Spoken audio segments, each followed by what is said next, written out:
Hello, hello. I'm so excited today to have Brad Laporte, the CEO, and Michael Winters, the CRO from WinCup. And as we were discussing just before we hit record, Brad and Michael, you were introduced by our common friend, Brad Rogers, and it was because of your Phade straws. And I see Michael wearing a nice fleece of Phade. But of course, when we started doing our research, it became so exciting, also because of your cup journey. So I'm going to actually ask you each one of you a little bit about your background, and starting with you, Michael, because I see a lot of paper making experience with GP, and that's where my background is. I saw the GP experience, and I was like, I need to know more about this. So let's start with you, and then move to Brad. Very good. Well, my background for the past 40 years has been in the consumer products business. So I've always helped consumer products companies bring new products to life and to market. And my history is with Unilever for a number of years with Unilever, and then went on to the pharmaceutical business for a little while. And spent 18 years of my career with Georgia Pacific in the pulp and paper business, and helped GP to launch their consumer products business way back when. And I've had an enormous amount of fun and pleasure in helping to take WinCup into a different direction from a non-biodegradable, non-compostable space from years gone by to totally biodegradable and compostable now. So very happy to be here today and to tell you guys a little bit about the journey and maybe some of the challenges along the way. Thank you, Micah. Brad, moving to you, I see so many interesting experiences. It's like a mix of ideas with glass and shoes and frames. And how does that, how did that set you up for WinCup? And, this is a sudden move that you made from frames into cups. How did that happen? And of course, a little bit on your background as well.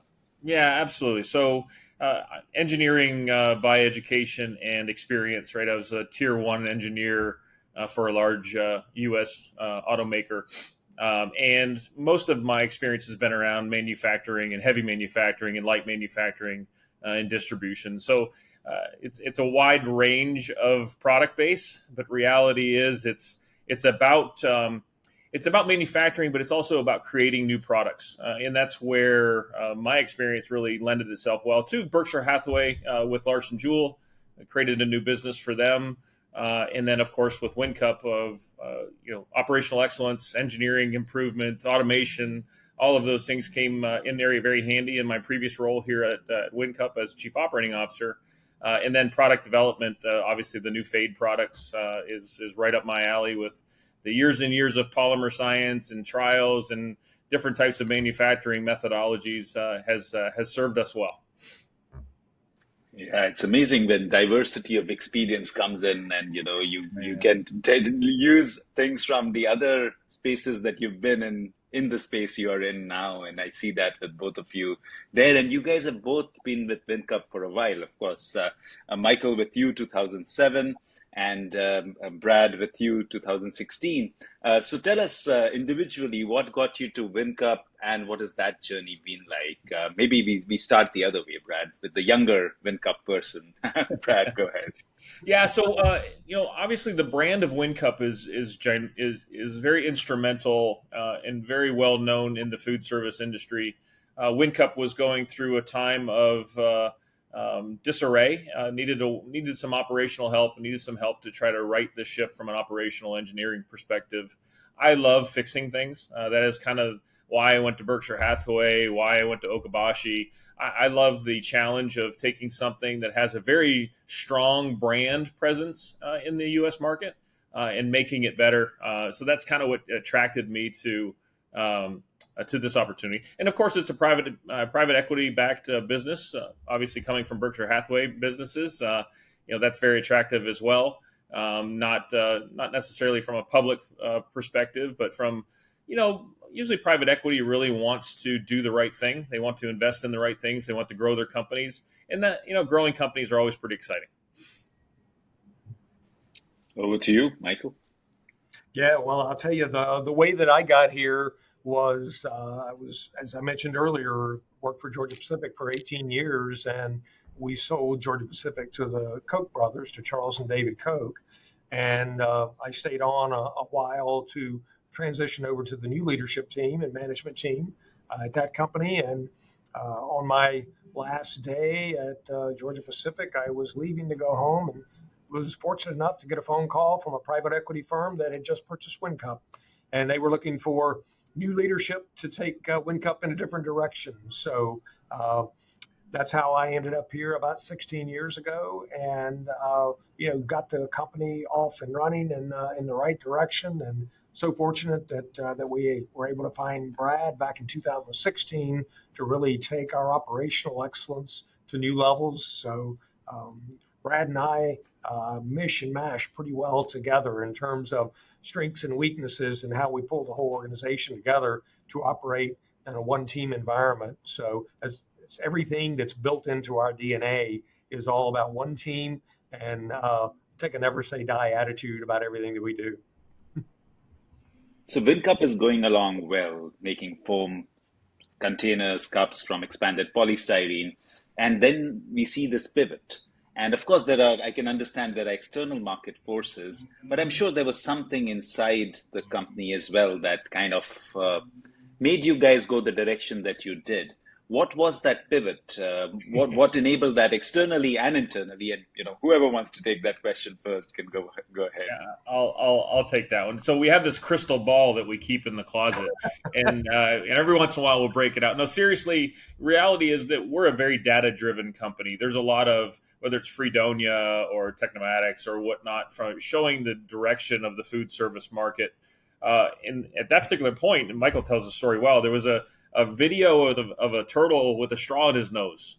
And that video went viral. And reality is that we took it upon ourselves to solve the problem because, government wasn't going to solve the problem. The private sector wasn't going to solve the problem. It really relies on manufacturers and innovators to solve problems that exist today, especially in our business, right? In the food service business, the people going to one of the fast food chains isn't going to solve the issue. It's going to rely on the big QSRs to be the driving force. We took it one step farther and actually started to purposefully plan on cannibalizing our own business, right? So how do we transition away from traditional products or materials into something that we can be proud of, for our kids and our grandkids and their grandkids? Because the track and the trajectory that we were on was just not sustainable from a global perspective.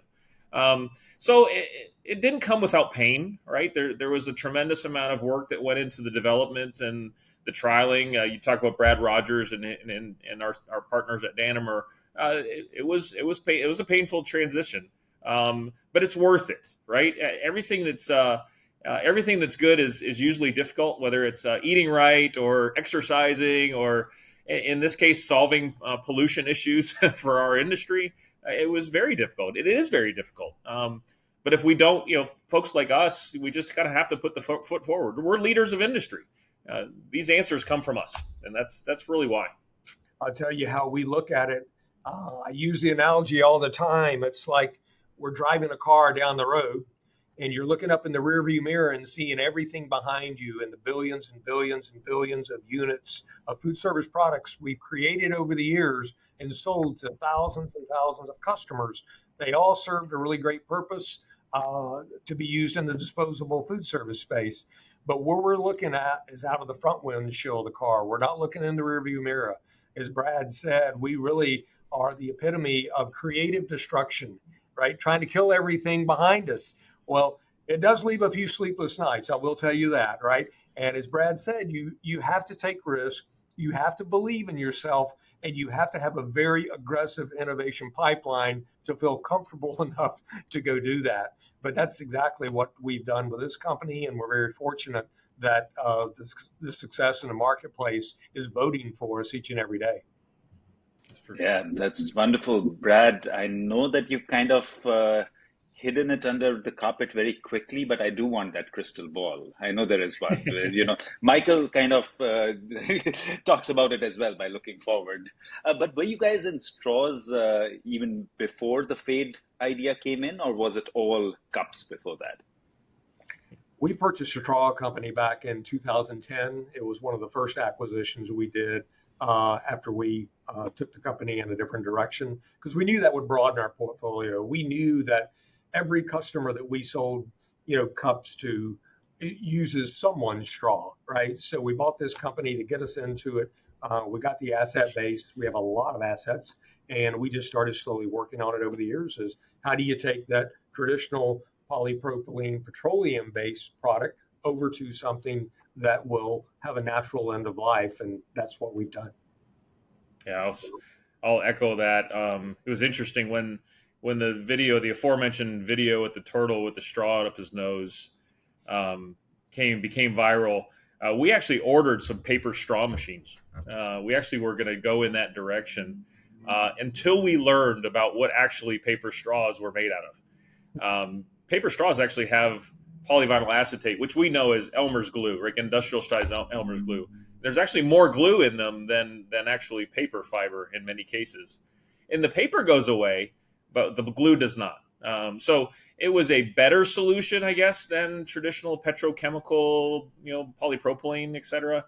But reality is we did not want to introduce more chemicals into the environment. So we canceled the straw machines, the paper straw machines, and then completely went in a different direction with PHA.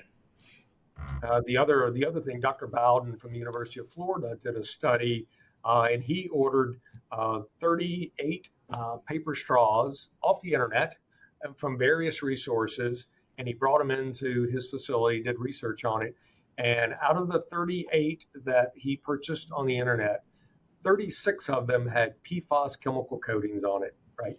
And we all know PFAS is the forever chemical that can be very carcinogenic if you get it in your system, and it will never leave your system if it gets in you.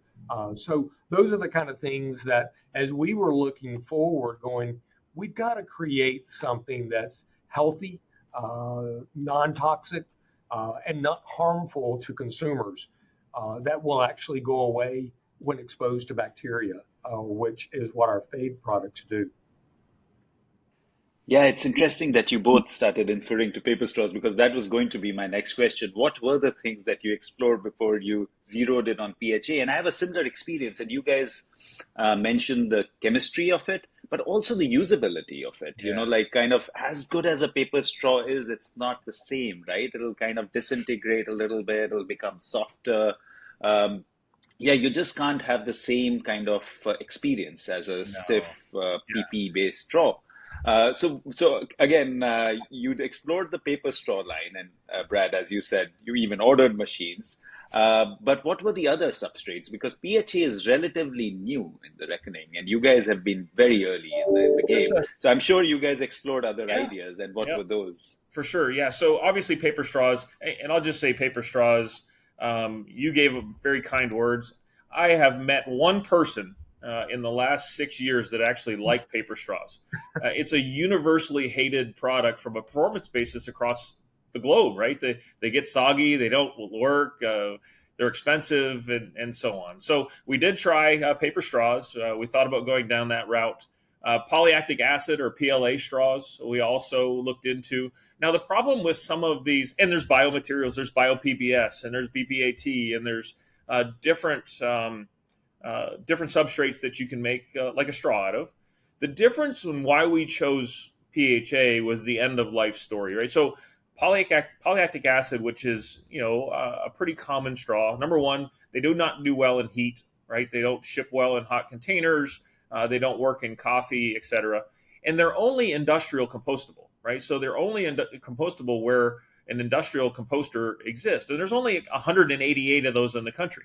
So the reality of a straw making it into an industrial composter waste stream is very minimal. So we decided to go with PHA because reality is that PHA disappears in every environment that contains bacteria. Landfills, oceans, your garbage can, your compost pile, industrial composters, anywhere it really goes away. And the reality is that only 8% of all food service products gets recycled in the United States. 8%. That's 92% that end up in a landfill or in an ocean or a lake or the side of the road. So we could have went, and we were making polypropylene straws, which are completely recyclable. But the reality is that that doesn't happen. It doesn't physically happen. Even in Europe, Europe does a better job than the United States on recycling. I'm not sure about Hawaii. I haven't been there either, but Europe does a great job. But they only get to 50%. So even at doing a great job on recycling, at only 50%, and how many pounds are used in food service on a yearly basis? Half of it's still ending up in a landfill, or God forbid, in our water. So this was really we were looking for the solution for pollution. We were looking for the end all, the holy grail of material that absolutely goes away no matter where it goes. And it can be recycled. We recycle this stuff all the time. We reuse it on our process and scrap rate. So it really checked all the boxes. We didn't believe it was true. We went into this. I mean, you would not believe the level of testing that we went through, because number one, we're a very ethical company. We will never, we talk to our guys all the time. We never want to be standing in front of a judge trying to defend, a situation or a claim. So we didn't launch this thing for years until we proved out. We did our biodegradation studies in the water, and we have a video on our website that shows the Phade straw disappearing in the water. When that test was done, I wanted our guys to test the water. I actually had them go and test the water to make sure there was no microplastics and no esters left in the water whatsoever. So it was almost unbelievable until we saw the videos and we actually see what's being used and happening to our products when they end up in an environment like a home compost or the ocean. Was really the moment we run around the office and threw our hands in the air and jumped around, because we had found that solution. It was amazing. We call that the happy dance. It was a happy dance. The happy dance around the office when we got the results back of all of our certifications, and then, as Brad said, the water test as well. When there was nothing left in the water, we knew that we had found the next replacement for traditional petroleum-based plastics. And we wanted to, and I'll say this too, is not everybody acts with that ethical value in the commercial market, right? For consumers, it can be very confusing because they'll see the word compostable, and then they may look at the fine print and say it's only compostable where industrial composting facilities exist, or may not exist in your area, or whatever the verbiage is. We didn't want to confuse anybody. We wanted Phade to be, our brand, to be a trusted product that absolutely will go away in any environment. I see all kinds of different things out there. The paper used to make our straw is biodegradable. Well, yeah, but you didn't tell us the other stuff that's in there. Or industrial compostable only, and it's chunks of a fruit or a potato or an agave or something that's sitting in traditional plastic, right? It's very confusing for folks. So that's why we went out and we have 13 certifications on Phade right now. So our customers have nothing to worry about. There's no magic carpet or curtain that you have to look behind. It's the real deal. Yeah, I was just thinking as you were speaking, Brad, that you must be such a tough boss to work for. I am a pain check, in the butt. check the water. Come on, guys. I don't believe it. Check the water. That's what happens when you come from such a strong operational background. Like my father, who was again a very operation-oriented guy, and I mentioned my father because I was trying to be like him for 14 years, like maybe many of us sons try to be, and I realized at one point there was no way I could hack that, because everybody in the company would say that my father just knows where every bolt is, so, and what's lying in the store, and somebody would forget and he would say check there, and they'll find it. Yeah. I can see that resonating. The other one, which interestingly I came across another straw which was really interesting, and I don't know, this is kind of a little bit of a digression, but I don't know if you guys went that route as well. I was in Madagascar last year, and they were using reeds, and they were natural reeds grown, and they were cutting it, but it was really good, and it worked really well. And I don't know if it could be done in bulk or not, and standardized, homogeneous. Can you get that exact, the dimensions exact? But I don't know, did you go that kind of natural route as well? Or no, you stayed with we did not. So we looked at hay straws, and we looked at bamboo. In reality, bamboo takes, I think something like crazy, like 100 times longer than a Phade straw to disappear. And it floats, right? So it still gets in the marine life situation.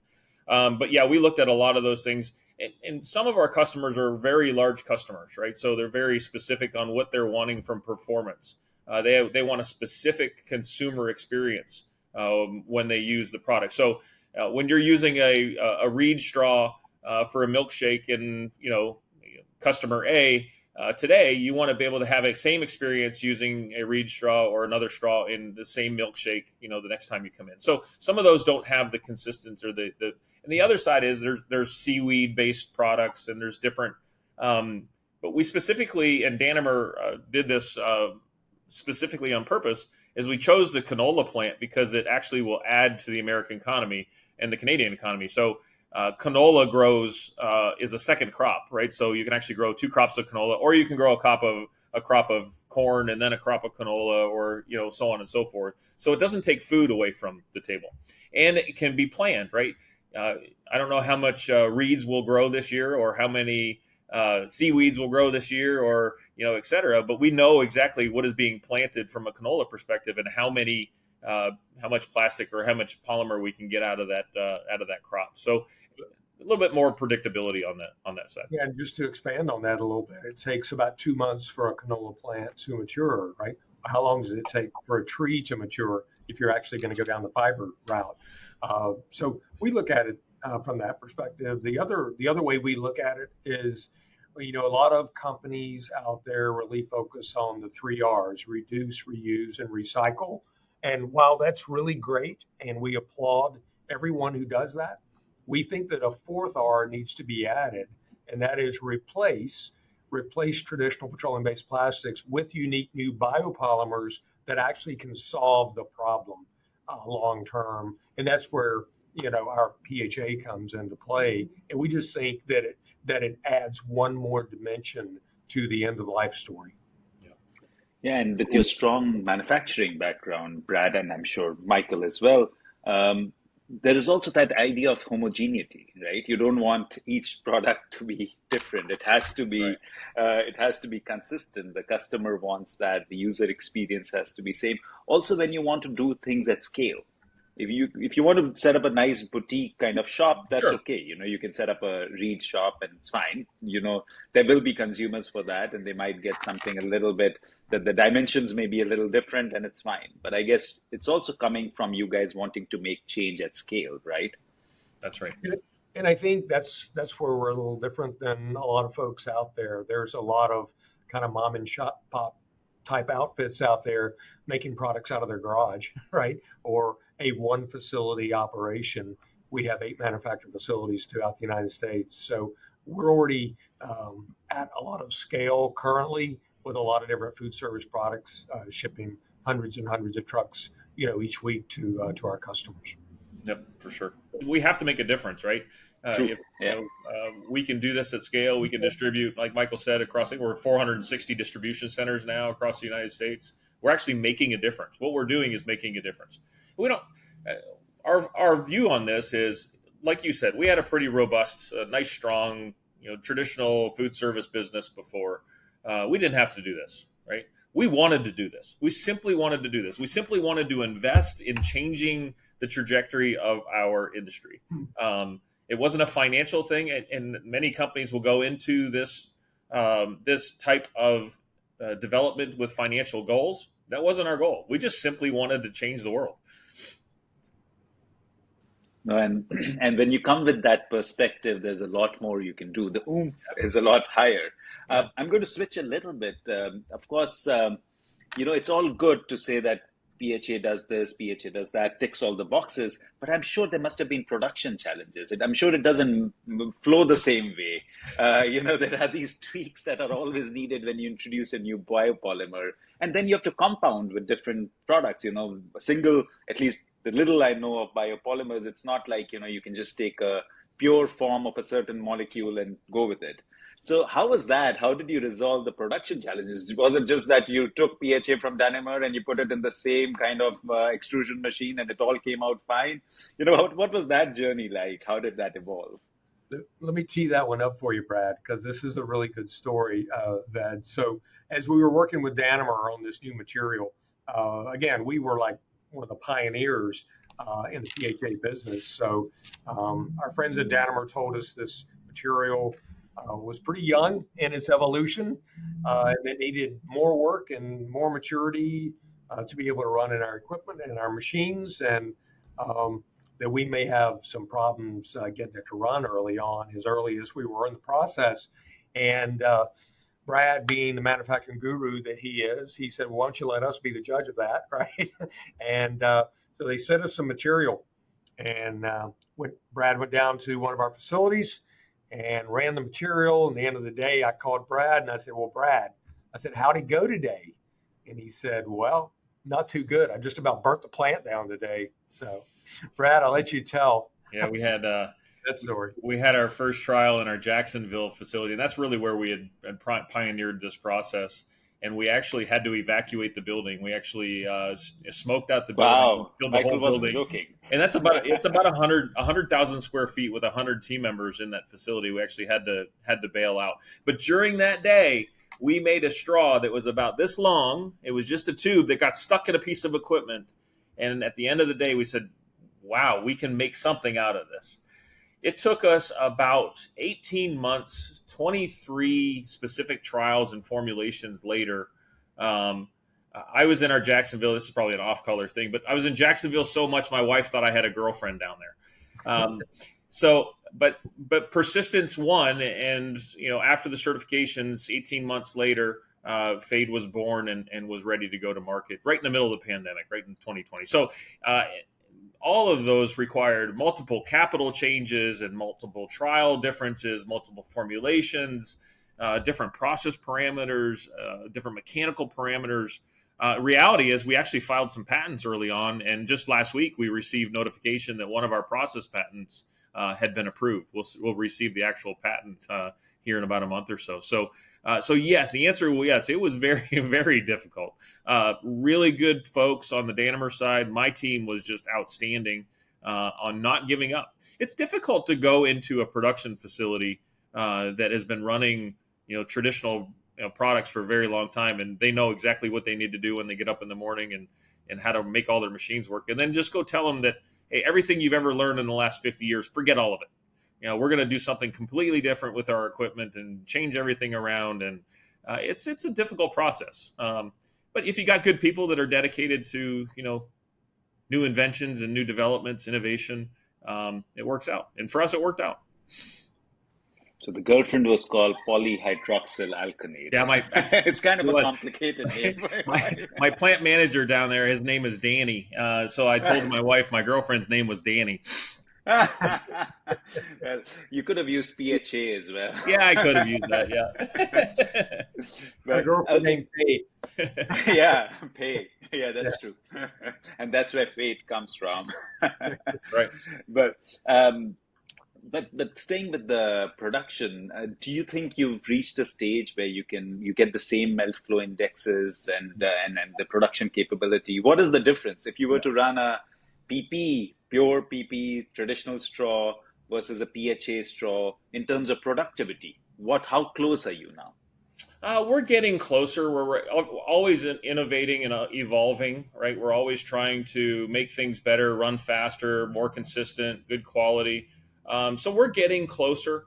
I won't say, depending on the machine and equipment that we're using, there's different types of apparatus for making profile extrusion products. So we're getting a lot closer. We're not 100% there. We're there on part of the process. We're not there on the whole process. So it'll continue to get better, right? So we've got new formulas that are coming out right now that are improved and run a little bit faster.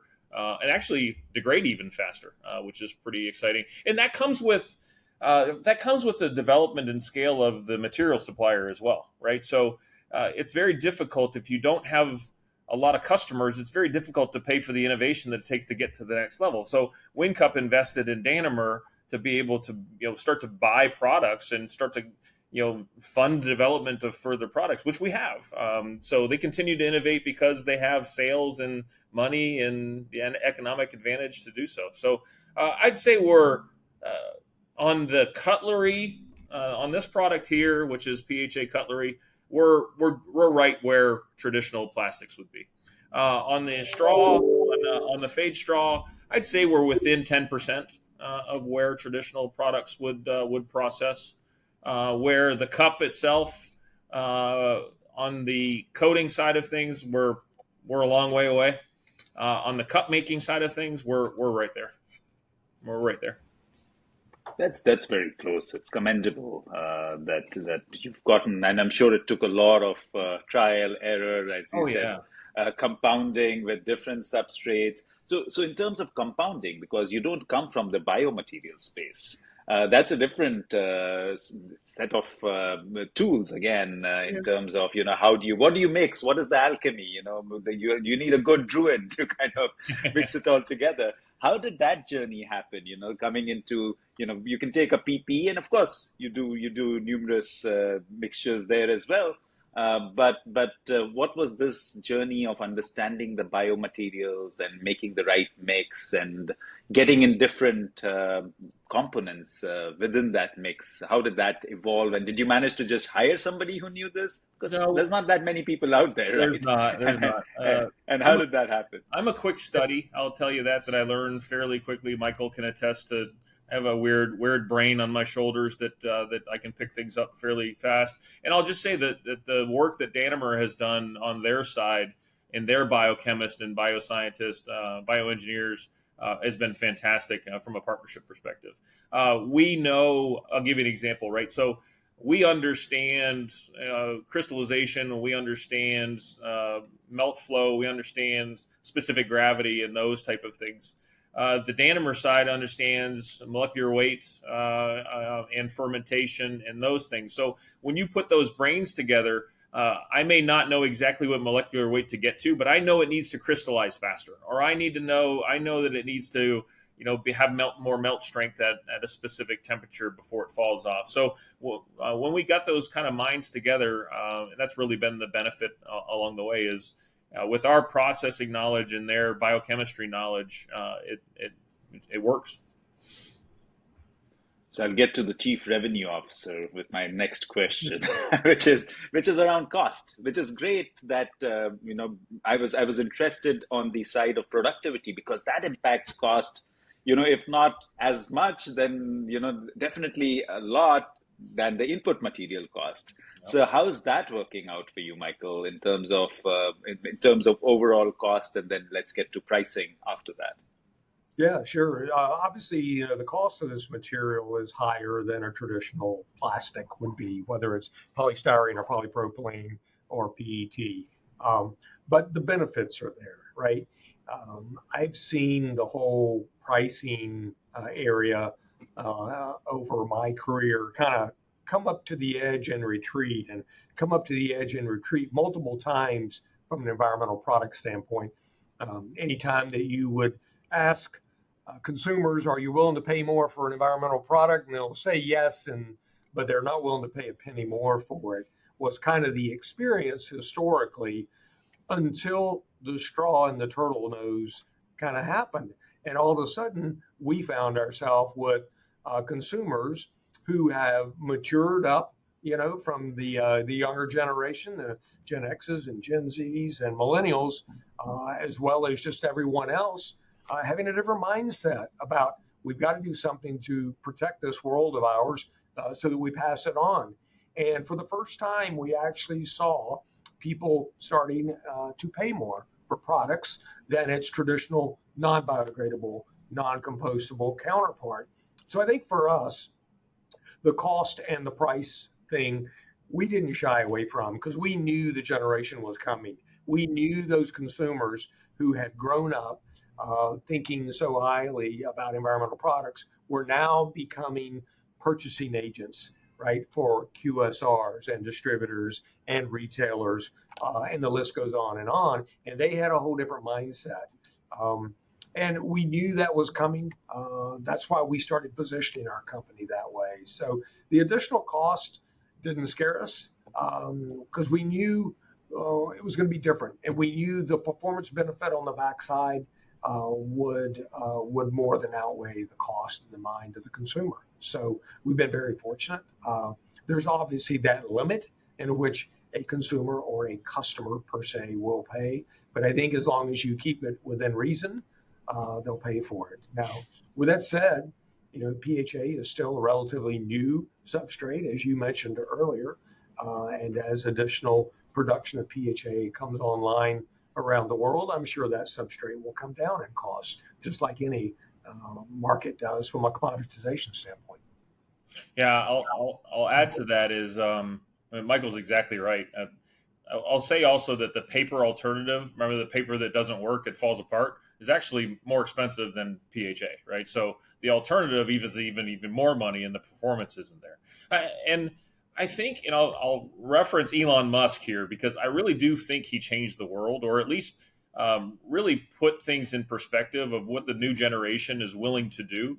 Right? He came into the industry and selling cars for 25% more because they were eco-friendly. Before then, if Ford would have tried to sell an eco-friendly car for 25% more 20 years ago, wouldn't have happened, right? So Tesla really changed the world, or at least made us more aware of what was important to the younger generation that we're getting older and we're now in purchasing power, because they're willing to pay more for something that they perceive as better for the environment. Now, whether Tesla and battery production is better for the environment, that's probably a different story for a different time. But it's perceived as an eco-friendly, elimination of cost and gas. You tend to read my mind, Brad. That was going to be my next question. You really have to compare it with paper straws because, like in the sense that that's been the next iteration. So you already did that. But what about staying with the PP comparison? What about the weight itself? Is that do we end up using more polymer, or is it the same, or can you actually reduce the gauge and reduce the weight, because that will also help you in profitability and cost? Yeah, that's a good question. So, unfortunately or fortunately, this is actually an important part. So, the specific gravity of traditional polypropylene is about 0.92. The specific gravity of seawater is about 1.2. The specific gravity of our PHA straws are 1.34. We're specifically designing our products to sink to the bottom of the ocean for two reasons. One, it doesn't mess with marine life. It doesn't get caught in turtle noses. It doesn't interact or float or be an issue for birds or whatnot. Secondly, is the most bacteria lives on the bottom of the ocean. So we want to be able to put this in the area where bacteria is at its most plentiful. And so we specifically gauge for that specific gravity weight as it ends up at the bottom of the ocean. So in some cases, we can make the product. It has more, get a little scientific with you, it actually has more tensile strength, but it has less flex modulus. So in applications that don't require a tremendous amount of flex, we can actually get thinner gauge out of it versus an area that actually requires more flex because it'll actually feel stronger. Like a straw, like a non-flex straw, it's more tensile strength than flex modulus for us. So we can get a little bit thinner in some cases. It's interesting to know. So what about straws where you have this neck, right, with the crimping? So can you do that with Phade as well? Yeah, I think I have. I know Michael has. This is one of our products that we're launching in the market right now. It's called Phade Flex, which will be designed obviously for Americans with disabilities, schools, nursing homes, hospitals. They'll have the ability to have a marine biodegradable, home compostable product too, in a matter of weeks. Right, we're launching that currently. Yep, that's wonderful. So let's move to the customer side. How easy or difficult has it been to convince your customers? Because there are significant sized customers now, which is different, right? Because their purchase isn't kind of millions of straws or something like that, and there every penny kind of counts, and the purchase manager has a voice, and his OKR is to reduce the cost and overall. So how has that been in terms of dealing with customers and adaptability there? And of course, I understand again that smaller, more boutique ones will be more amenable, but you've got some large ones there. So how did that work out? So as Brad mentioned earlier, we launched this product in July of 2020, right during the middle of the pandemic. When hotels were shut down, airports were shut down, schools were shut down. Perfect timing. Yep. And we were like, we have to be crazy to do this, right? I mean, everybody shut down out there. And we kind of took a different approach, right? We took a look at it and said, this is innovation that the world has so desperately wants and needs. We're going to launch this. We don't care what really is going on in the world. Hopefully, that's all going to solve itself. And so we launched. And the first few months was relatively slow. And then customers started saying, "You guys are doing what again?" And this product is certified for marine biodegradable, home compostable, and industrial compostable. And bacteria is what is the trigger that makes this go away. And we're like, yep, that's right. So I will tell you, we started getting early on adoption. One of the first channels that really came on board was professional sports. And quite frankly, I don't think that I really saw that one coming as quickly as it did. But we're in professional sports stadiums all across the country. Professional sports, they all have very high sustainability goals that they're trying to achieve, trying to make their stadiums a lot more sustainable. Some of them have their own composting facilities, either within the stadium or outside of the stadium within a short distance. And so our product became just kind of the poster child for somebody doing it the right way. So we were super excited to see that. Within 2 years after launch, we had hit the 1 billion straw mark. So 1 billion Wow, straws, that's a 1 lot. straws stacked end on end will go halfway to the moon or 5 times around the earth. So you think about that. We replaced 1 billion plastic straws and or paper straws that don't work very well within the first couple of years. We're currently setting it, we're approaching the 2 billion straw mark now. And you are right, there's a lot of large QSRs that didn't jump, didn't bite quickly, but are now extremely engaged with what we're doing, and we're growing our customer base. Not only in those 460 distribution centers that Brad mentioned earlier, but there's thousands and thousands and thousands of customers across the country that are currently buying our products. And usually the question that we get asked most at the customer level is, what's next? When are you coming with the next creation of Phade? Which obviously we are doing with our cups and our cutlery and some of the other things that we have in the closet over here that we'll be coming out with before long. I'll add to that the technology is pretty amazing, right? So legislation in legislative areas has also been a proponent of our product. As we've gotten 2 laws changed in Florida already that had originally banned plastic straws. The reality is that nobody wanted to use the straws that they were left with, so they just kept on using plastic straws illegally. And then so eventually we got the laws changed in Fort Myers Beach. And then this past year, we got the law changed in Key West.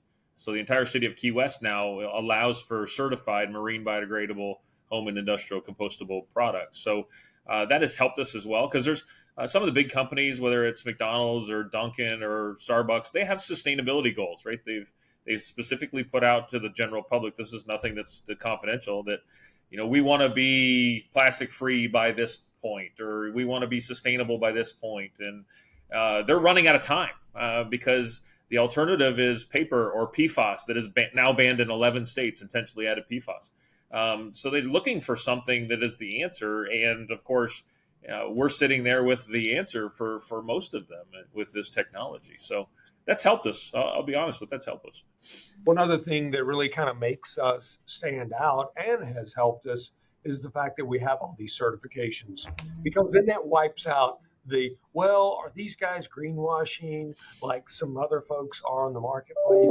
And all the certifications answers that. We tell our customers, if someone brings you a product and says it's sustainable or says it's compostable or biodegradable, ask them to show you the certifications and actually read the certification. So that third-party syndication validation really has helped us. And we were so aggressively pursuing that early on because we knew at some point people would ask the question, right? So we set that up in advance, got all the certifications, and that certainly makes things a lot easier at the customer side when you go to start answering some of those questions that are coming your way. Yeah.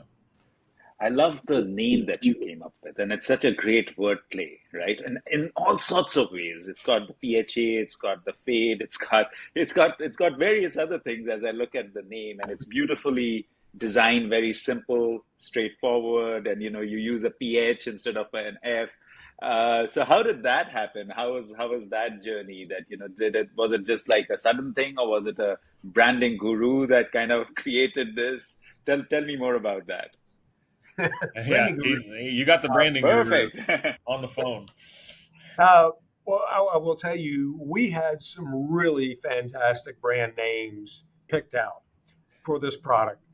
And we were going down the list of each and every name and the pros and the cons and the attributes and the marketing campaigns we could come up with. And when we got down to the word fade, I said, that's it. I don't want to see anything else. That's it. It's made from PHA. It fades away over time or biodegrades away over time. So it's also one syllable. So from a branding standpoint, anytime you can keep it to one syllable, you have more retention from a consumer standpoint as you're spending those marketing dollars, getting that message across to folks. And then so as we kind of finalize then on the brand name, most everything in the market that was environmentally friendly was green, right? From a branding standpoint. I did not want to go there. I said, no way. This is so unique, so different. We're going to make it different. So as we got to thinking about this is the world's first certified marine biodegradable product, we knew we wanted it to tie into the ocean element of our claims, the marine biodegradable claim. So I knew that I wanted this product to be blue to tie into the ocean. As we're going down all of the PMS colors of blue, we had a bunch of people in a conference room and we're looking at all these colors and we're getting down through from very dark blue down to this color of blue. And when we pulled up this Caribbean blue on the screen, I looked around the room, everybody was smiling, everybody. And I said, that's it, done. This is the color of this brand. This is a happy color. Who doesn't like looking at Caribbean blue water? And I just figured this would stand out in customers' drinks, whether it's in a nightclub or whether it's in a restaurant, whether it's in a hotel, whatever. It will look different than anything on the market. And, the rest is history. And then we came up with the tagline, blue is the new green, right? So that's part of our marketing campaign. We use it a lot. We're a horse of a different color. We're a straw of a different color. So that's what we're all about. And as we launched our paper cup, guess what we did to the inside of the cup? We made it blue. Every paper cup you see on the market is just clear on the inside, right? So we want this product to stand out. We want our customers and end users to know they're doing something good for the environment. It needs to look different. It doesn't feel different, right? It feels like traditional polypropylene or whatnot. So without that branding and without that color, it just feels like, I have this saying, right? Don't get caught doing good. Just go ahead and, do good and let people know you're doing good. It's okay. Yeah, and my wife is the branding guru for our work. And she says the same thing, Michael. Like you don't want to be appearing to be. Everybody wants to show green. All the polyethylene companies will put their name now in green. Show something there because that's what's happening around the world, and that's what is expected.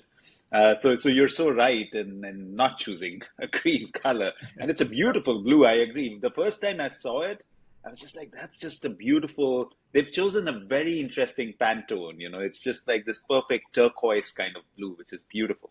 Yes, it's interesting. Now, one of our original very large customers, I won't name their name, but they're very large. As we were talking to them about this innovation, and we were talking to them about the color, they quickly said to me, our brand colors are X, Y, and Z. I won't mention the color, but it certainly wasn't blue, right? And they said, can you make it in our brand colors? And I said, why would I want to do that? I said, and why would you want to do that? Don't you want your consumers to notice that you're doing something different? If I make it the exact same color you are today, your consumer's not going to know. right? To Brad's point, don't get caught doing good, right? Let them know through the visual impact of that color, what the heck is that sitting in my drink? And I've never seen anything that color before sitting in people's drinks. Mm-hmm. So I think the color for us, the branding for us really clicked. I've been doing this a long time, and I've had some that are more successful than others, but this one just clicked right off the bat. So sometimes you get in the branding world, in the marketing world, my old saying is sometimes you get really smart about brands you launch. Sometimes you get really lucky, and if you're really lucky, you get lucky and smart at the same time. And I think for us, we did have a lot of good things happen to us from a fortunate timing standpoint, as well as the incredible amount of hard work and the science that we put into this product and all the branding work. So it was kind of like a perfect storm from a branding standpoint coming together for us that consumers got it pretty doggone quickly. It's like the Ford idea, it seems. You can have any color till it's the fade blue. Right. Which is also interesting. You can have a brand color, a brand Pantone, and then you use it for the products as well, which is also a very smart thing in my understanding, because then it all kind of synchronizes that the product is the same color, the brand is the same color, and it stands out than everything else. And it's not like, you can create Brad, from our kind of production background, it's a pain to change colors in the production line. You can't produce it in bulk. You have to kind of fiddle with it. So if Michael tells us one color, it's so much happier, right? So I think it makes so much sense. And I will tell you, when we went to focus groups, when we were making our Phade cups, obviously the focus group, you got a set of folks behind the mirror, kind of watching what happens. We were behind the mirror, watching the moderator and the group of consumers around the table, and we had the moderator pass out paper cups to everybody. And the paper cups that he handed out was a plain paper cup. It was white with no branding on it, and the inside of the cup had no color. It was just a white, plain paper cup. And so he passes those cups around to all the folks in the focus groups. And he says, "What do you think about this cup?" And everybody kind of looked at each other like, "I don't know, it's just a white paper cup," right? And so anyway, he collected all the cups back and he set the cups down. The next stack of cups he hands out was a white paper cup, no branding, no marketing on the outside, but it was blue on the inside like this. And he passes it out to all the consumers, right? And they start looking at it, and they're looking in here, and they're turning it upside down, and you could see them squeezing it and looking at it. And the moderator said, "Don't say anything. Write down what your perceptions are, or what questions you've got about this product." And so they started writing their answers down. And he went around the room, and every single person in the room said, "This cup that was blue on the inside was a lot stronger than the first cup that had been passed around." Well, truth be told, it was the exact same cup, but it was the blue, the Tiffany blue or Caribbean blue, made the premium connotation in their head as they were thinking about it, and they thought it was stronger. Had more So, value, yeah. so he collects all those cups and he sets them down. And the other question that they had from that particular cup was, "But I don't understand why anybody would want to make the inside of a cup blue," right? So as he sets those down, then the next cup that he hands them is this cup, right? With the branding on the outside, with the marine biodegradable down here and the home industrial compostable. And he passes them out. And before the cups got all the way around to the last consumer in there, about 3 or 4 of them said, "It's marine degradable. That's why it's blue inside." So from a marketing standpoint, it was like spot on. It connected, and they were able to tie the coloration of the branding together with the messaging. Okay, so that actually moves me really well to these ancillary products that you're doing. Of course, you come from this long history and understanding of the cup space, and then I also see this experimentation that has happened with the bio cups. And now, Michael, you were showing me the paper cup with a PHA, presumably a PHA lining inside. So talk to me a little more about that journey of being one of the largest foam cup manufacturers to looking at something that degrades in foam and then pivoting towards paper. How has that happened? Yeah, absolutely. So, as I came here a number of years ago, not long after I got here, as I started looking through the portfolio of the company, I obviously quickly realized we didn't have anything that was biodegradable or compostable. And I knew that we were the second largest manufacturer in the US of foam products. So we had a lot of fantastic plants out throughout the market and a lot of equipment out there, but we needed to find a way to start our journey. And so we got some really smart PhDs, along with a lot of chemists that worked for us together in a room, and we brainstormed how can we make a quote unquote green foam cup? Because foam cups in some environmental communities don't have such a great name, right? When you look at the facts behind foam cups, in terms of using 50% less energy, creating 46% less greenhouse gas emissions, using 30 to 50% less water to make than a paper cup. You look at those facts, and foam is not a bad environmental product. However, it certainly had the perception that it was. One of the things about foam products that I quickly realized not long after I got here was that the reason it has a bad perception is it floats. So when people discard of it improperly and it ends up in a waterway, it's on top of the water and it's visible. Other disposable cups are there in the water as well, but they sunk, they're on the bottom. So as we were looking at this early on in the early years and challenging our PhDs and scientists that we had come in and help us brainstorm this, we came up with a way to actually make our foam cup biodegrade, and that's the bio product that you see. It's certainly not the ultimate solution. It takes about 4 years to biodegrade, 92%. So it's not like our Phade products that biodegrade in a matter of a couple months. But it was definitely a move in the right direction, as the world thought foam could never, go down or break away or break down in a landfill environment. We actually proved that it could. So that began our journey into that biodegradable space for sure. Last year, Go ahead, Brad. I I was was Go just just ahead, saying, Brad. Yeah. last year we decided, because of what we're trying to accomplish in changing the world, that we would incur the cost and change all of our traditional foam to new biodegradable foam. So WinCup Wow, took that that's a investment big on step. ourselves. It was. and we did that at no charge to our customers because it was the right thing to do.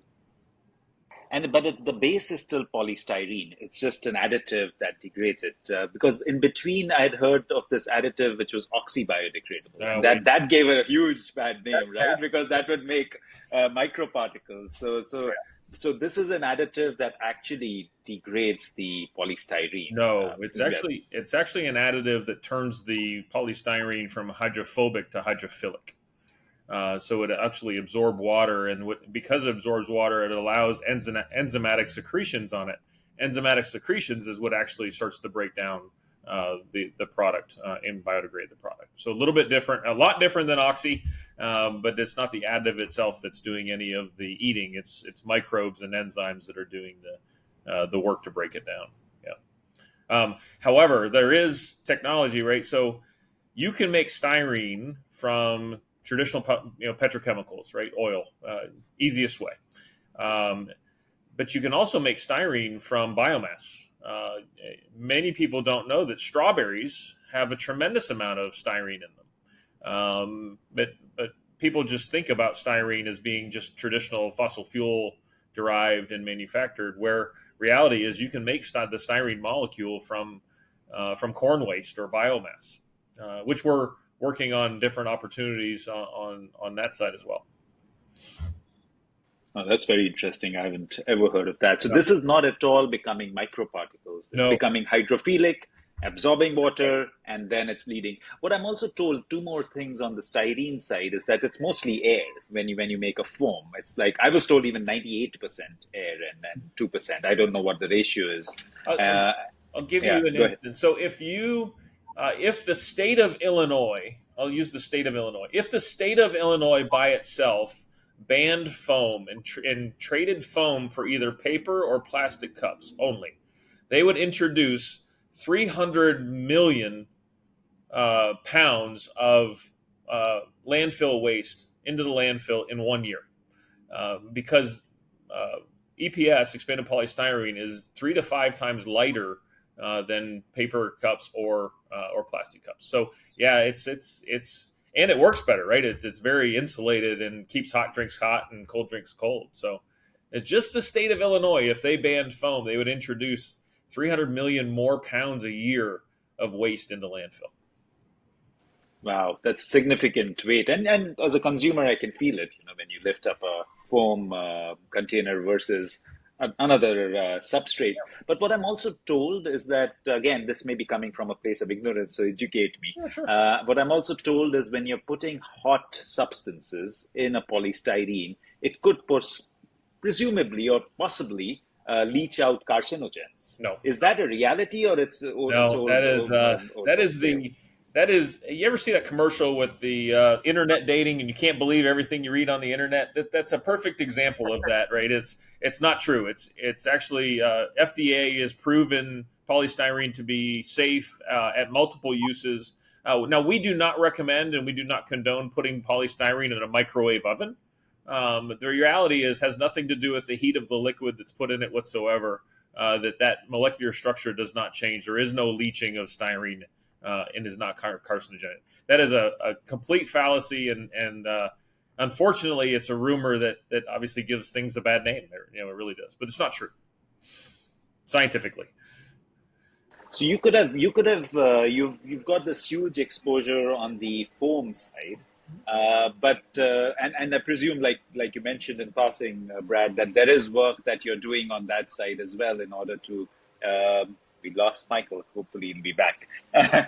But let's continue. So you were mentioning that there is work that is happening on the side of looking at new forms of styrene and that spectrum. But why not just stay with that? Why go for paper at all? What makes Ben, you I don't think know if that you can that's hear also us a or good not. substrate We to can't go hear into? you. Because it has different uses and different values to it. So I agree that biodegradable styrene, where we are today, is better than traditional styrene. I truly believe, even if we get to plant-based styrene, which is biodegradable in a landfill environment, which is a tremendous amount of bacteria in a landfill environment, for example, that product will not go away if it ends up in the ocean. Just like a plastic cup or a polyethylene lined paper cup, it won't go away if it ends up in the ocean. Our PHA coated paper cup will absolutely biodegrade in the ocean. We have a video of it, and I think the PHA is gone in less than 2 weeks. The cellulose paper is in less than 112, 115 days. So I do believe that if there's a good, better, best type of thing that we can continue to work on, and the PHA is just the best. It's the most expensive, right? It's the highest cost of the products, but it's the best. You also talk about it a little bit, I think, in one of your videos or the website. And the other challenge that I find with paper is that you have multiple substrates. You have the paper, you have the coating, and then you need a sleeve. That's And you correct. talked about the insulation properties. Are you thinking more about that? And how do you solve this multi-substrate idea? And Oh yeah. maybe look at a totally out-of-the-box idea. How's that evolving? Yeah, we've looked at double wall, we've looked at air gap production, we've looked at sleeve production, we've looked at single coating, double coating, different thicknesses of cellulose, etc. So yeah, we've looked at a lot of those different options. I think there's markets for many of them, right? So the market today, some people prefer a paper cup, some people prefer a foam cup, some people prefer a plastic cup, for example. So I think the market will drive that opportunity.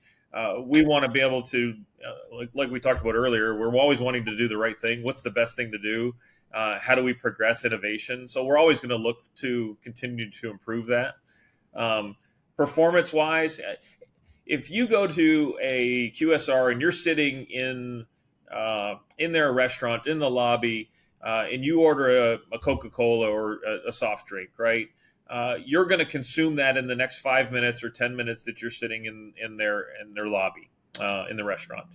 If you're a truck driver and you go to a gas station and you order, a 32-ounce soft drink, you're going to have that for the next 2 hours of your life in your car or truck, right? Those two vessels don't need to be the same. They don't perform the same, nor should they be the same. They have different uses. One has to last you 5 minutes without sweating all over your pants, and the other one's got to last you 2 hours without filling your cup holder with water. We've all had that, right? We've all had condensation in our cup holder that just makes a mess. So I think there's opportunity for different types of substrates and different vessel configurations for multiple uses in the United States. A hospital, right? For example, you get a nice cold glass of water in the hospital, and you're taking your nap. If that's in paper, traditionally that's a puddle and really warm by the time you wake up, right? And if it's in foam and with a lid, traditionally it'll still have ice in it in a couple hours. Or product. I'll go to products too, Ved. Look at smoothies, right? Smoothies, as the temperature raises within the vessel, the smoothie will separate. The fruit will separate from the water. The ice will separate, and then it just becomes a bad user experience. We have, large smoothie customers that love to use our product on the foam side because that's the product they're trying to use and deliver. It just doesn't work in a plastic cup. And what about lids? You mentioned lids in passing, Brad, and I'm sure that's its own kind of challenge because, again, it has to really close well.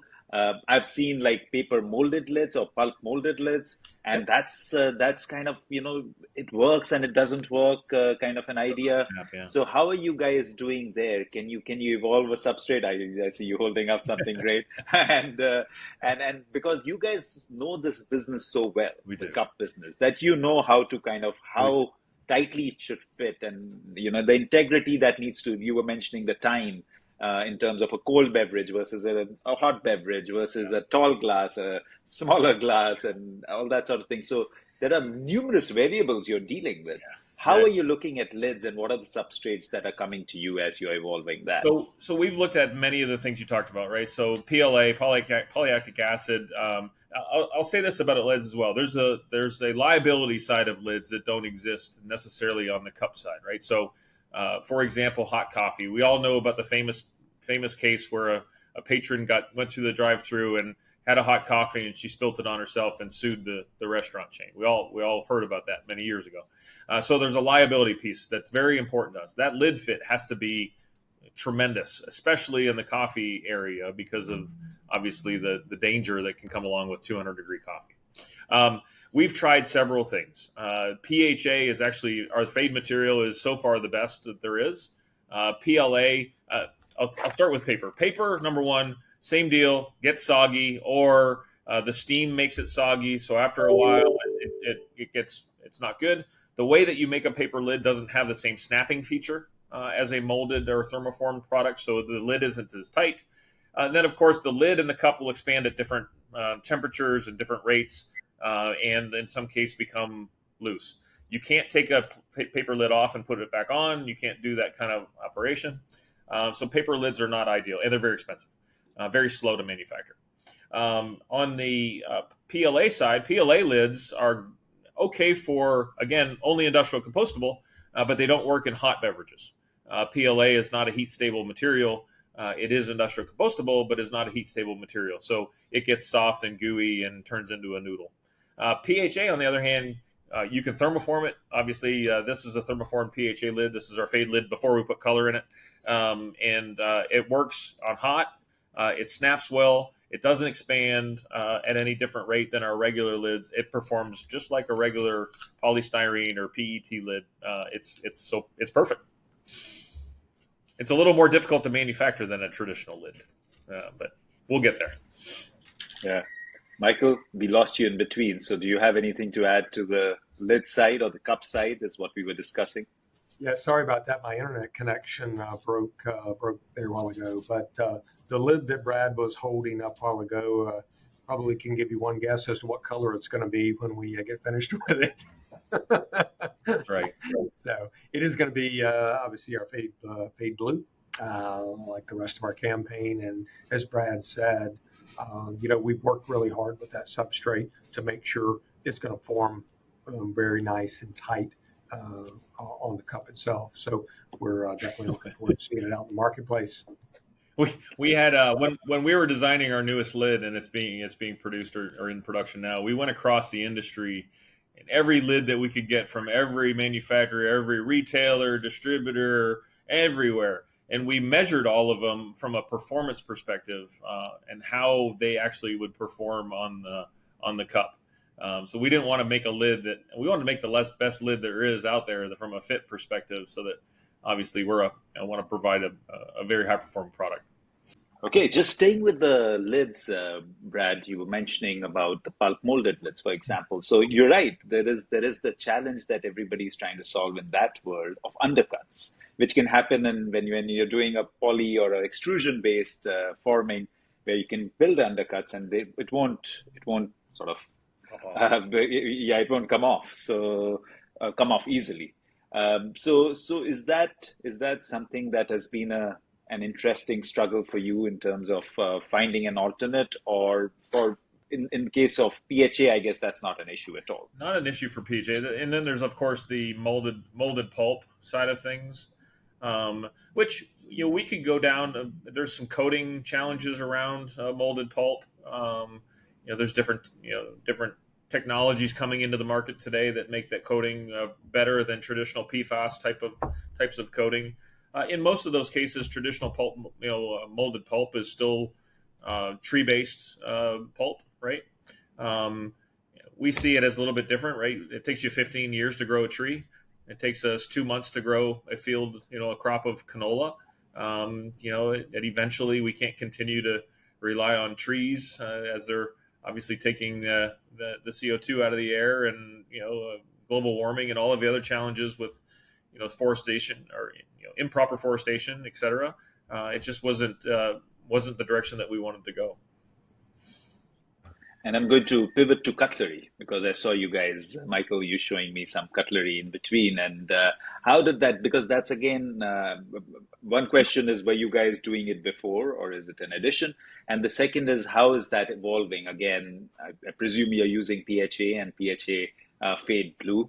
And I guess you mentioned in between in terms of, heat deflection and we've used PLA, for example, and you're right, like it literally kind of becomes this malleable thing, which totally bends. So how's that evolution been?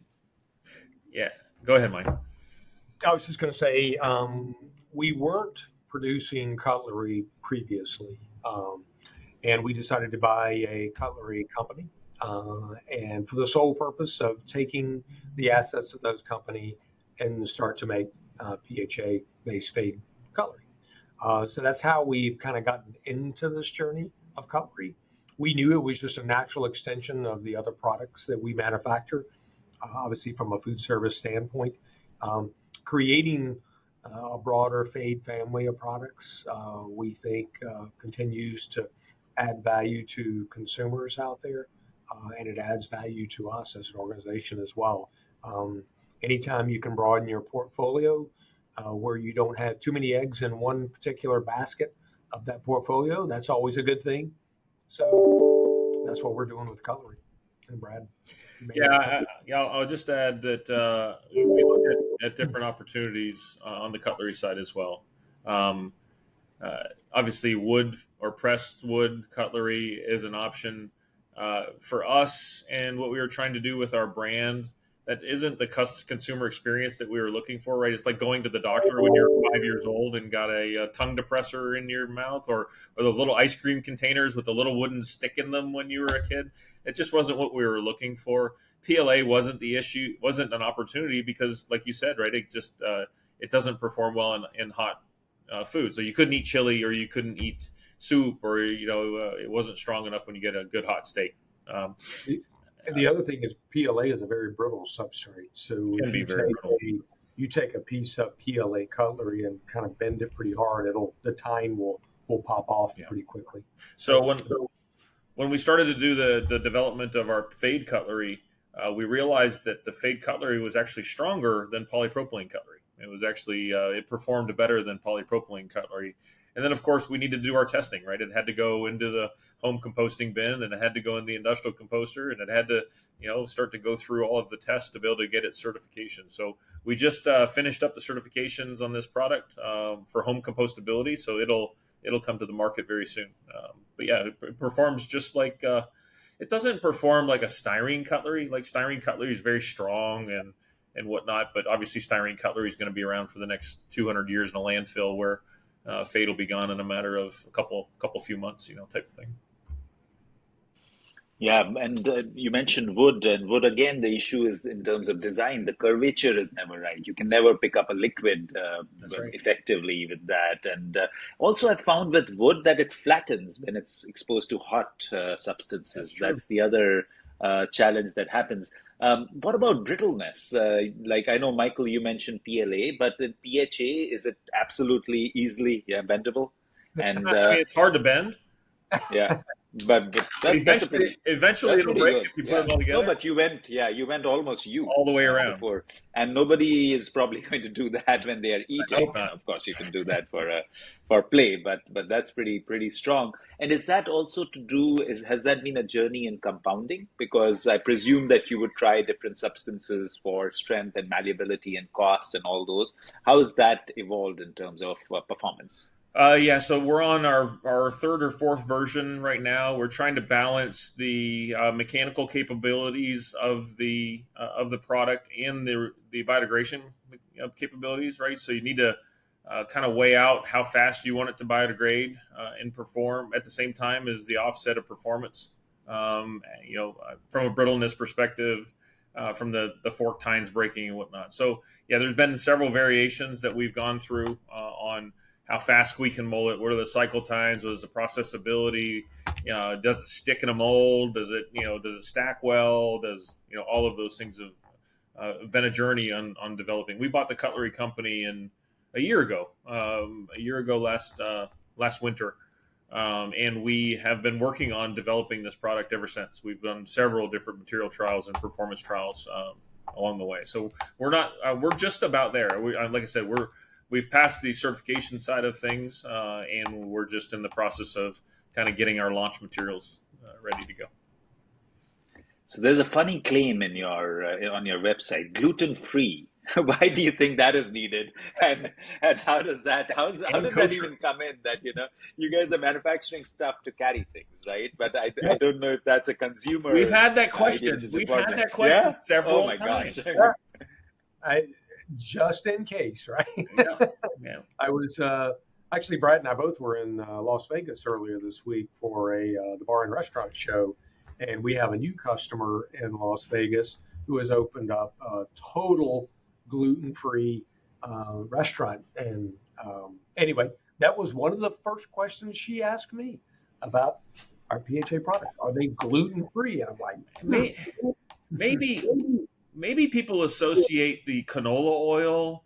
I mean, reality is you're feeding canola oil to bacteria, right? You're not actually breaking apart the canola oil to make the product. So maybe people hear the canola oil and say, well, canola oil is made, used in making donuts, or it's close enough to wheat, or I don't know. But we've been asked that question a bunch of times. Yeah, so it's easy for us to tell people. Yeah, that's so interesting because, of course, I come originally from India, and I see a lot of cows eating the stuff that is strewn away. I was wondering, whether the cows don't want gluten. That's the only place you're never going to consume the cup or the cutlery or the straw, right? But that was interesting for me to see. So, in terms of your whole product range, what is the percentage now that you would consider to be sustainable, and that could include bio and the Phade range. What is it now in terms of the total play? My guess is around 90% we've converted already. I'd say really close to 90, yeah, pretty close to 90, 89 to 91% we've already converted to our Vio products and Phade products. Wow, that's a huge shift, Brad. Good on you guys. Thank you. Like to because taking something which has been in the business, is a brand that is well established, and then pivoting it to something which is completely new in a way is a huge leap of faith in many ways to be able to do that. And I'm sure it took a lot of conviction to be able to do that. And was your board supportive of such a Oh yeah. huge move? And Yes, very much so. yeah, internally, Tar yeah, go Capital ahead. has been a great PE firm. Cyrus and the guys have been great supporters, huge cheerleaders of us. They ask a lot of questions, and we're open and honest with them. And of course, the results have been good. I'll be honest with you, right? We're a growing company. We're improving our performance, and we're able to invest back into the company to develop new products and buy a cutlery company, or all of those things. So the performance has been good. If it wasn't good, We'd probably get a lot more questions. But yeah, they've been hugely supportive of us. The first couple meetings, right, is you want to do what? You want to cannibalize? Oh, wait a minute.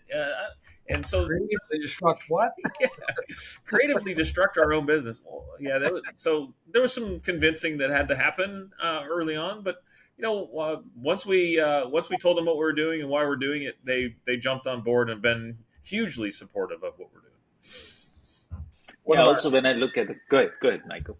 I was just say one of our core competencies is tell the truth as fast as you can, right? And we have that plastered all over our building, and it's ingrained in who we are. So with our board, we tell them the truth as fast as we can, and most everything that we've said we're going to do, we've been able to accomplish. And as Brad said, the results have been good. So that certainly helps with any ownership group, and they're definitely a super supportive ownership group and a Tar Capital. Yeah, They're a great company. I think that's in general a good idea for life, right? That you don't, because one lie leads to another, and then you have to that's right. hide stuff all over the map and Yeah, cover things up, and we're you way don't have to do that if you told truth to that's start right. with. We're way too busy to keep up with lies. Exactly. Yeah.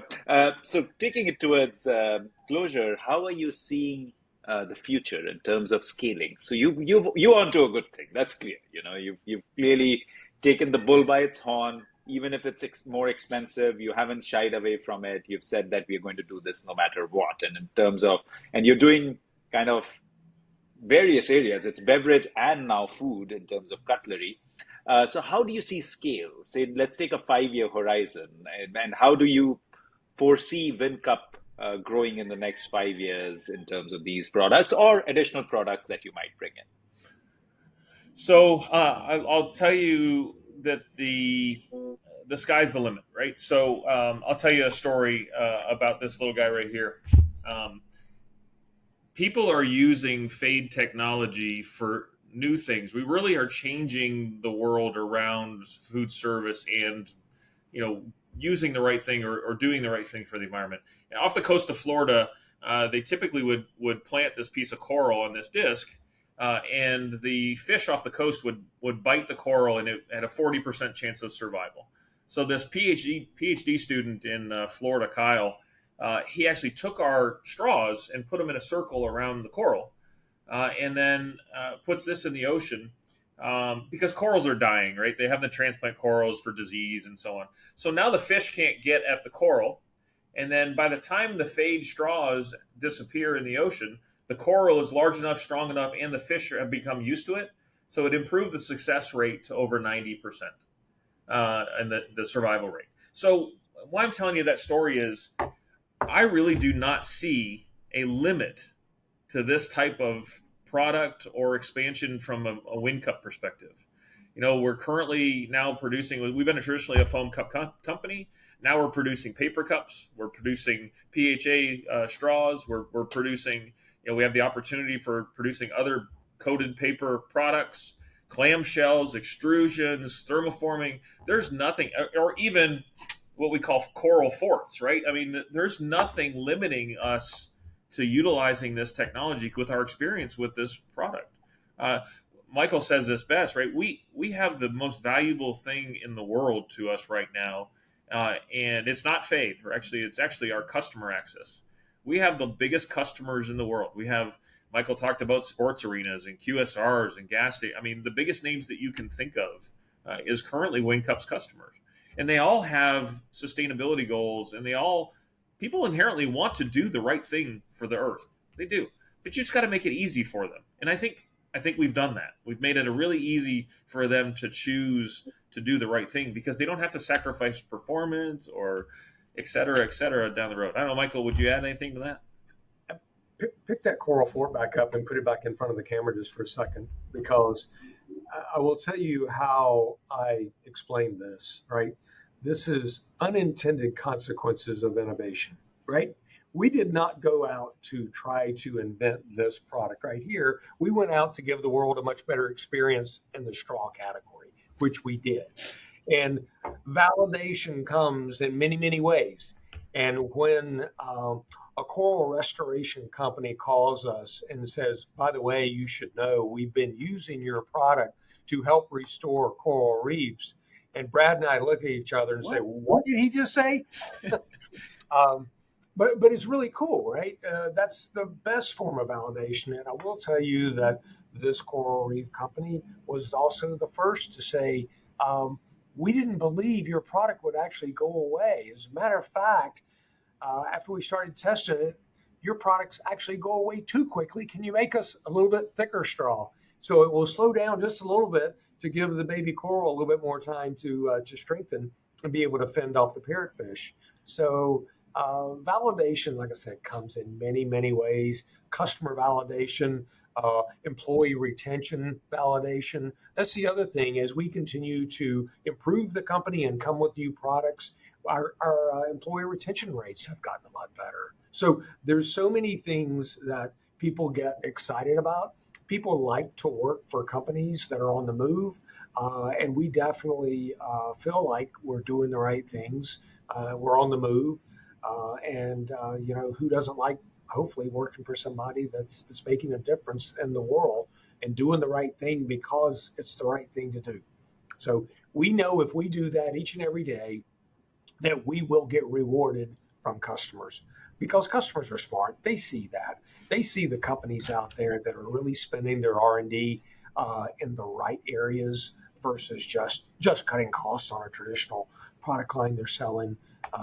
Brad and I spend an enormous time each and every day thinking about what's next, right? So anyway, kind of how we run the business. And there's more things coming, right? There's some things that we can't share with you from a development perspective, but I will tell you that the cupboards are full of ideas that we know what and what's coming down the road for sure.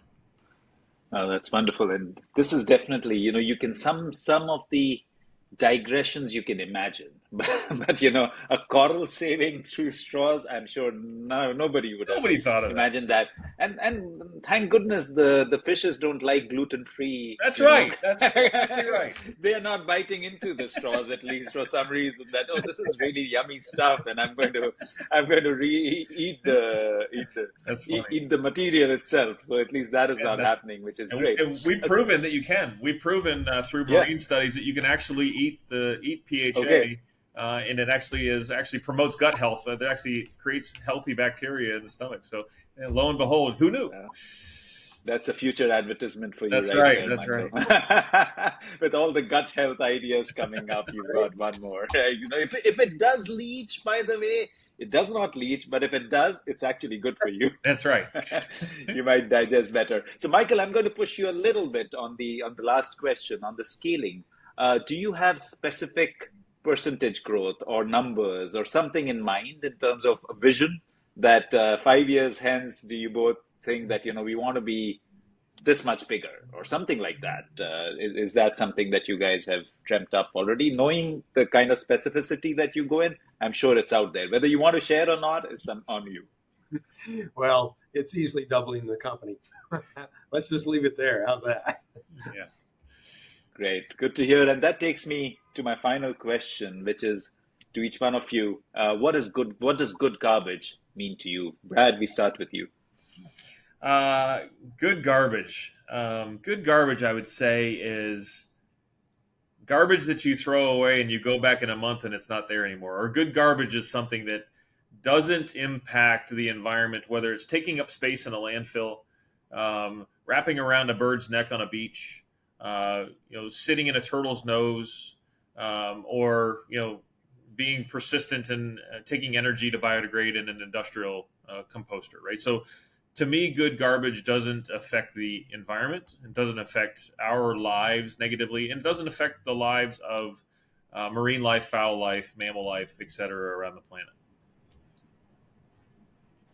Michael?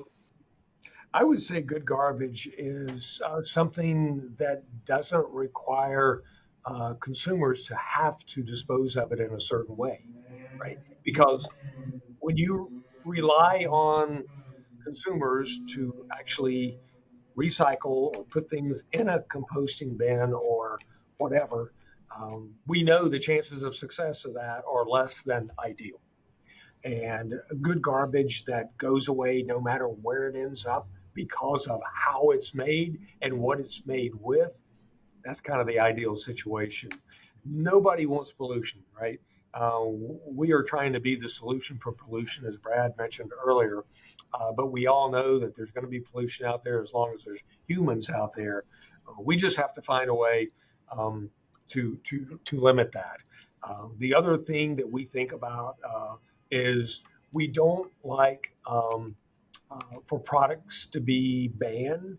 What we do like is manufacturers to be challenged to make better products so that bans are not necessary.